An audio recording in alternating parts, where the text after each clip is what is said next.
Ang sabi po ni Rick Warren, the best use of life is to love. And the best expression of love is time. And the best time to love is now.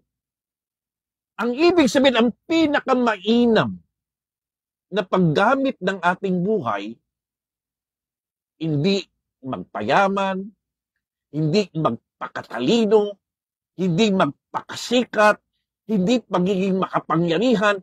The best use of life is to love. Dahil tayong mga anak ng Diyos.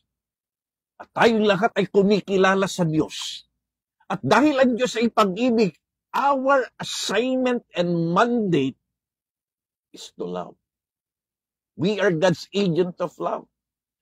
And the best expression of love, paano natin ipapakita, i-express ang pagmamahal na yan?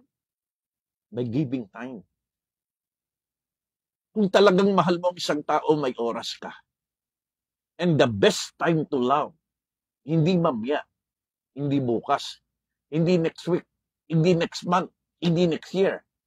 The best time to love is now. Again, the best use of life, to love. The best expression of love, time. And the best time to love is now.